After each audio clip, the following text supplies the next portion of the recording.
Hello and welcome back to Board Crazy. My name is D, and today I'll be talking about Guildmaster with Will, Guildmaster Will. I think I've graduated from Guild Journeyman. Have you? Yes. You've officially earned the rank of Master? Mm-hmm. What does that come with?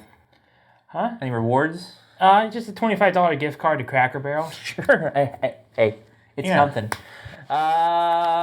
Before we get into our thoughts on Guildmaster, just in case it's not clear, you do not get a gift card from Cracker Barrel when you get this game. No, you don't. Okay. Before we get to our thoughts on this game, we're going to run my little introduction to it from our gameplay video to give you a little understanding of kind of how the game works. Not too in-depth on the rules for this one, but it's a general gist for kind of everything. All right, so here that goes.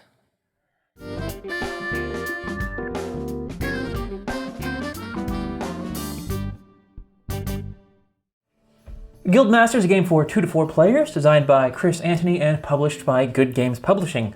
In this game, players control competing adventuring guilds in a fantasy setting, with the goal of making theirs the most famous. This is accomplished by upgrading facilities, recruiting new adventurers, and completing quests. During setup, each player gets a screen, an order board, a deck of order cards, a guild upgrade board, 7 gold, and a starting team, which comes with 4 novice adventurers and a starting skill upgrade. On the board goes the Adept, Hero, and Legend adventurer decks and the 2 starting contracts. Each player is then dealt 3 common contracts and chooses 1 to get placed on the board, with the other 2 remaining in their possession as private contracts. A standard game is played over 9 rounds, and each round consists of players first secretly assigning orders to teams of their adventurers, then revealing those orders and carrying them out in a designated order. All players' first orders are carried out first, starting with hiring builders, then recruiting adventurers, then attempting to complete contracts. Once everyone's first orders are complete, then second orders are carried out the same way, and so on.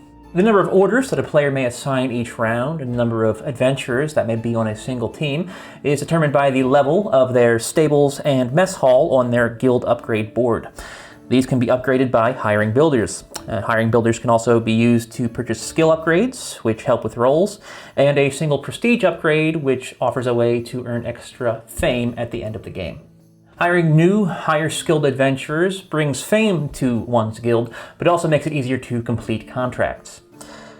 Contracts are completed by meeting or exceeding a skill check target with a dice roll. The number of dice that a player may roll in an attempt is determined by the total skill value in that skill for the assigned team of adventurers.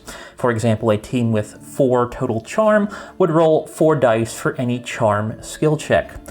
Completing quests earns a player fame, gold, and also some sort of additional effect, which is printed on the card. After 9 rounds, the game ends and players tally their final fame totals. In addition to what they've earned throughout the game from adventurers and contracts, players also get 1 fame for all 5 gold they have in their possession, rounded down. And if they've completed a prestige upgrade, they can also earn fame from that. And then naturally, the player who has the most total fame at that point wins the game. Now let's get started. Okay, so Will. That was surprisingly vague for one of your intros. It was. Well, that's the thing with this game is, like, the more detailed and, like, the more there is to, like, think about in a game, the less I put into the intro. Yeah, I noticed because that. It becomes, like, if I am as thorough as I would like to be, it's going to take, 10, 15 minutes, and no one wants that. And this game has a whole lot up front. A whole lot up front. Like, it's not a particularly complicated game once you learn it. Mm-hmm. Takes up a lot of table space. It does take up a lot of table space, though I would say this game's biggest strength, actually, if I'm going to start with that, I guess, because we usually like to. I think the sort of engine building aspect of this game is very coherent, very easy to grasp, but without being, like... It doesn't have the drawback of some engine builders where you have to always start the same way and adapt the same way. Between the hiring workers and the hiring adventurers and completing the contracts, you can approach these in different orders throughout the game, and that comes with different pros and cons as you do it.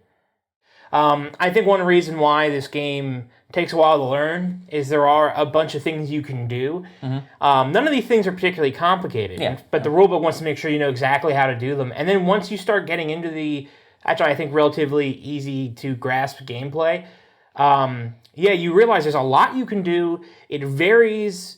It can vary from session to session. Like if you want to go after one strategy or another, they are viable. You're right. So for an engine builder, it's rare to not have a game where everyone's doing the same thing. And even within like each subsection of the gameplay, you can vary it up. Whether it be like, if you're building, in one session you might want to go for the bar, get more money. That's true. Yeah. You might want to go for the stable and get more, action spots so you can play more cards. So even within something like building, there's a bunch of different things you can do. And I think that does contribute to replayability, and it just makes every session interesting. Yeah, and also in terms of kind of being the game being sort of intuitive is a fair word to use. Like these subtle differences between the different sections of the board all make sense too. Like with like the builders, you put a certain amount of money down, but you don't have to spend it all. Logically, it's a purchase, really, right? So you can hire what you want and then keep whatever you don't want to spend. Whereas with the adventurers, whatever you pay, you have to pay. Like you're making an offer. They're like mercenaries. Yeah, exactly. So like there's like these subtle differences, but they're all fairly logical. And also like same thing with like the tiebreakers when those come up. Those all feel kind of logical in terms of who gets priority over whom. Whether it's just the more skilled team gets there first. Or if people are going for the same adventure, whoever offers more gets them. Whoever's going, So, there's a it's very coherent, very logical. Everything, sort of like the main on-board gameplay is concerned. I think there's a logic to it. I also think that expedites gameplay because obviously it reduces confusion. But even things like with the builders, I like that you can just.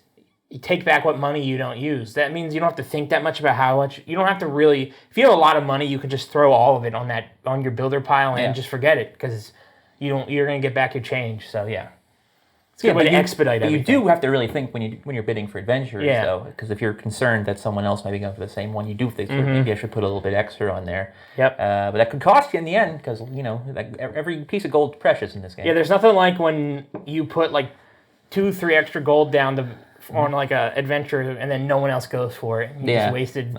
Great. Yeah. As far as the order system goes though, how do you feel about that? Oh, orders as in like you put cards down and I think it works for the most part. I don't think it's the most like smooth, fluid system we've ever used. The idea that you have to put your heroes down, then you have to get a separate deck of cards, and you have to. What I'm saying is there's a lot going on. There's a lot to consider. Especially because you're taking your cards on and off every round. It can lead to some clutter, and then you have to like. Okay. So I'm not saying it's literally hard to understand, but it can be cumbersome. But as a system, though, I do think it works well. Yeah, but I'm kind of torn on the order system. I think I think it works well enough, which is kind of my feeling with most of the aspects of this game. Yeah. Like, everything works well enough, but I don't know. I don't love it personally. Like the hidden screens, and then. Like it's meant to be like a deduction thing, an intuition thing, trying to guess what your opponents are probably going to do. And I enjoyed that element of it. Well, that's the thing. Like it's a matter of guessing not just what your opponents are going to do, but the order they're going to do them in, and then having to sort of arrange that. Again, it's very satisfying when you get it right, and sometimes very relieving when you get it right, so you don't have to worry about anything. But for me, I don't know. It felt like in this particular game, I like deduction. This felt almost too much like a guessing game for me. Like, I don't know if personally, I didn't feel like there was enough information available for proper deduction. You know how much money your opponent has. Yeah. You know what stage of the moon it is. You have a vague idea of what skills you have a decent idea of what skills their adventurers are strong in. And that's kind of all you've got to go on, for the most part. I see where you're coming from. I don't know if I 100% agree. There are little things that can help you deduce what you... First off, like if you're paying attention, like what tier of hero that they've recruited. Like if they have an adept, they might be going for like the next higher one, like the hero level or whatever it's called, and then they might be going for the next higher one if they have that level. I also like that certain like heroes are cheaper in the half moon rounds compared to the full moon rounds. I do like the way the moon works. Yeah, you can look at the moon and be like, well, they're likely going to go for the more affordable one. I know it's not going to help you completely, but this game isn't designed as a deduction game. Well, I think that's just like a fun element that's part of it. That's kind of a big part of it, though. That's that's a good part of how well you do is how successful you are at not like losing out on orders. Because losing out on orders can really set you back. I guess I don't know. Maybe we'll. I think that's at least half the equation here, and I don't love it. So I have things I want to say. I've got a rant, not really a rant, but I have several complaints that are related in different areas. Before I get to that, is there anything else you want to add about stuff you like about the game?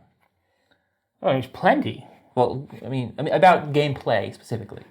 I think I just overall like the fact that this. I think the balance of player interaction, in that you are going to be affecting each other, but at least at 2 players, there's enough wiggle room that everybody can kind of get their shots in on each other, but at the same time do what they want. At least I never felt like the game was forcing me to interact with you too much. There is going to be some, but I like that the game kind of finds a balance, because you're never going to be doing, all 3-4 commands exactly the same as your opponent. Well, they could. These are the things I like. Shush. What are some of your negatives? It's kind of one big negative that sort of covers everything in this game. All right. Actually, I think the player interaction thing you brought up is funny, because I kind of disagree entirely. So basically, I feel like I wrestled with this game because it didn't make sense to me after I played it, like my feelings towards it. I was like, there's nothing wrong with it, but I wasn't like falling for it like I was expecting to.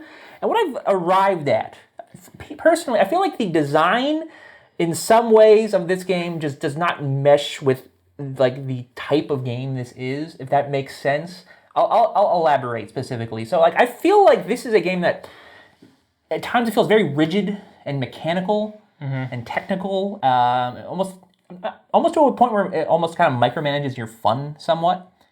I'm not someone to complain about a very dry, no-frills Euro game or abstract game, but for something like this, I lean into the Ameritrash as much as possible.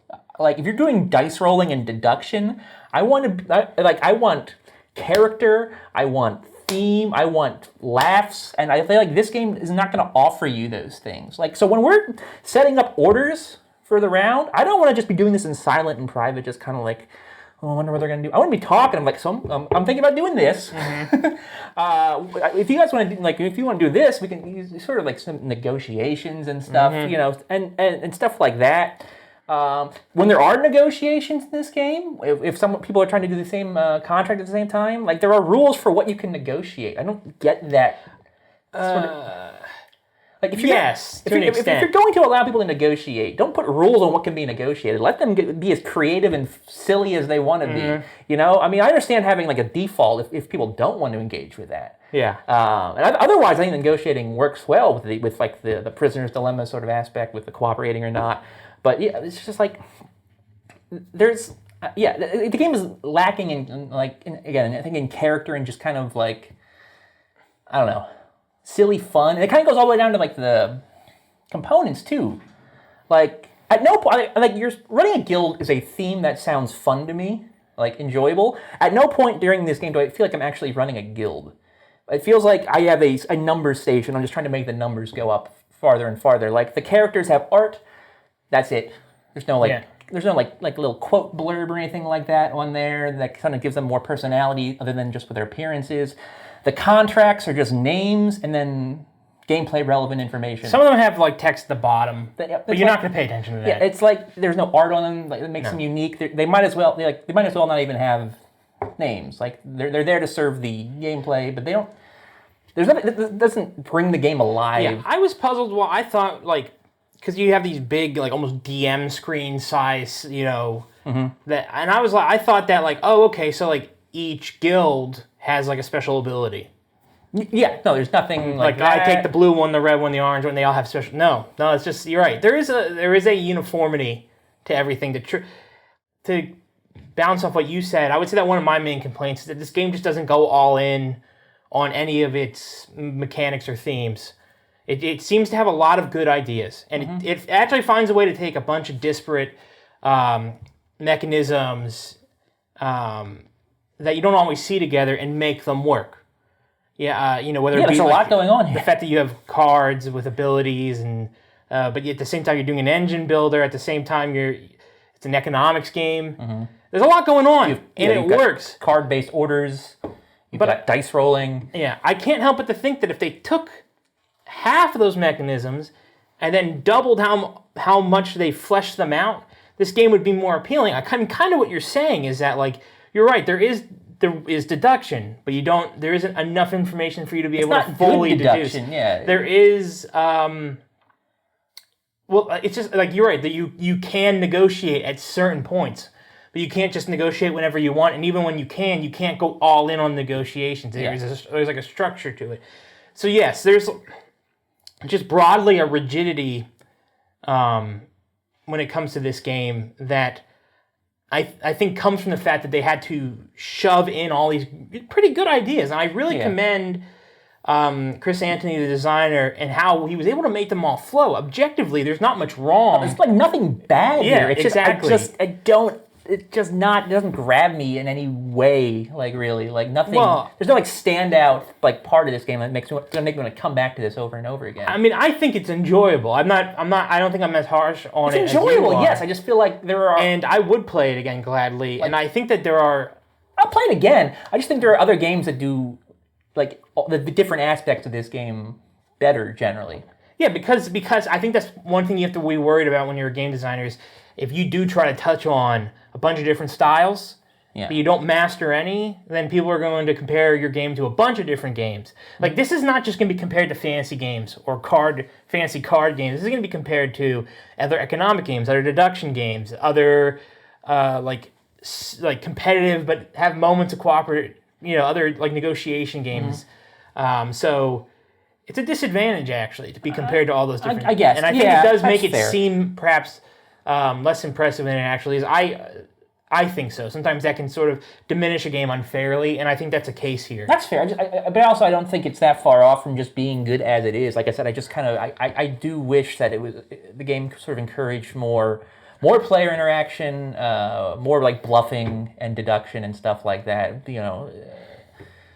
So the way you could kind of like lie to your opponents or try to read your opponents, stuff like that. I feel like if this game were more like Sheriff of Nottingham, I'd probably enjoy it more. Or if it had, if that was the kind of deduction we're talking about. But yeah. I do feel that there's going to be a level of disappointment by people when they see the amount of cards.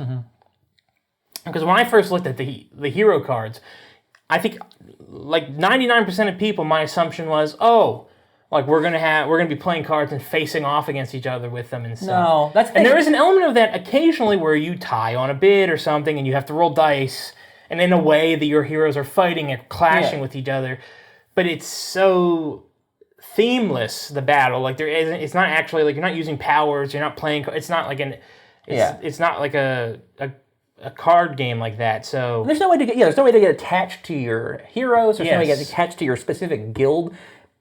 And that's the sort of thing that in a game like in any game really can save it for some players. Like if you've fallen behind, you can still have a good time because you can kind of create these stories based around what you've got and just trying to do the best you can. In this, again, it's not. If you fall behind, it's just like, oh, my machine's not working very well. Like the characters, they have names and like art, but they might as well be faceless, like their stats. Anything else we want to talk about? Well, we mentioned. I just want to quick touch on the gameplay. I mean, the components. Components are, I would say, good. They are what you should expect from a game in a box this size. You get a quick start guide, which we didn't mention, and a rule book. Yeah. Both of which are very thorough. You're not going to have any questions. Nope. There is a bit of a disproportion between how long it takes to learn the game and how easy it is to play. Yeah. And keep that in mind. It's very intimidating. I can see people being like, I just don't, like, they'll take a look in the rulebook and be like, I'm not learning this tonight. And then they put it off on their shelf for a while. I encourage you to give it a try. Because I like this game, I think, more than you do. Probably. But yeah, I mean, as far as the components go, I think they're good, obviously. The art is really good. The art that is there is good. Like, I wish there was more. On, like, the heroes and on the board. Yeah, and, like, the guilds have their own arts, which you don't really see. I think the best part of this game is the screens, though, that I just mentioned. The back sides of those, which you do see, have a ton of information. It's basically like a DM screen. Yeah. Like, almost everything you need to know is on there, and those are great. And it's not short either, which isn't really related to the components. Yeah, I think that should be the last thing we do touch on is the playtime. It's a significant investment of time. Our playthrough went 2 hours, something like that, 220. There is in the rulebook a variant where you can only play 6 rounds instead of 9. Which I wouldn't even recommend. Like, I understand why it's there, but I feel like losing that second Blood Moon is just, it really makes it rough for the players who are losing. And because this game is a quasi-engine builder, the more you play, the more you're going to get out of it. It's built to be 9 rounds. Yeah. But that is a long experience. It's like I said, just the two of us was 2 hours. So shall we wrap it up? Yeah, let's wrap it up, give this game our final scores, and call it a day. Okay, call it a day. The main thing is for me that I just feel like it's lacking in character, which kind of pervades the entire experience. Like, give me half as many contract cards, but make them more interesting. You know, like anyway. So yeah, I wish there were more player interaction. I just wish there were kind of just a bit more silliness for this particular game. I feel bad. Like I don't know. It's such a very subjective thing here. But that's kind of how I came away feeling with this game. I'm gonna go 2.5 stars out of 5. Like I would play this again, but yeah, I'd want someone else to set it up. I get that. Sure, there's an argument to be made that for everything this game does well, there's a thing it does poorly. Can you stop fidgeting over here? The rulebook was lined wrong. Regardless, it's a good game, but sometimes sometimes games they try to do too much, and this is one of those instances, and that's why I can't say it's a great game. I think some people will really like it too. Mm-hmm. I would look for other reviews and see what other people say. Don't just go off what we say, because there is a lot going on here, and I think this game will appeal to a bunch of people. So yeah, for sure. We're just sticklers, and we play a lot more games than the average person does. Well, that's true. I don't know about the average reviewer, but not the average reviewer, but most people aren't. Most people play board games, Steve, not reviewers. No, that's true. In the end, I'm going to give this game. I think I'm going to give it a B-. Okay. If you enjoyed this video, thumbs up, always appreciated. Any comments you have, let me know why I'm wrong. I'm going to get some. I can feel it. Will. Maybe, I don't know. Or if you agree with me, hey, let me know. That'd be cool. Yeah. I don't often have people agree with me, so. Subscribe. Did I say subscribe yet? Nope. Subscribe. Subscribe to this here YouTube channel. Make those numbers go up. That's the ones I like to see. Getting on 1200. I just like any. I mostly like dislikes. Nope, that's not true. Social media is down below. Well, you can dislike if you want to. That's fine. The social media is down below. Facebook, Twitter, Instagram. Obviously, that's never changed. And notification bell. Hit that on YouTube so you know when our next video comes out. I think that's going to do it, D. Yeah, I think it will. Thanks for watching. Until next time. Bye. See you next time.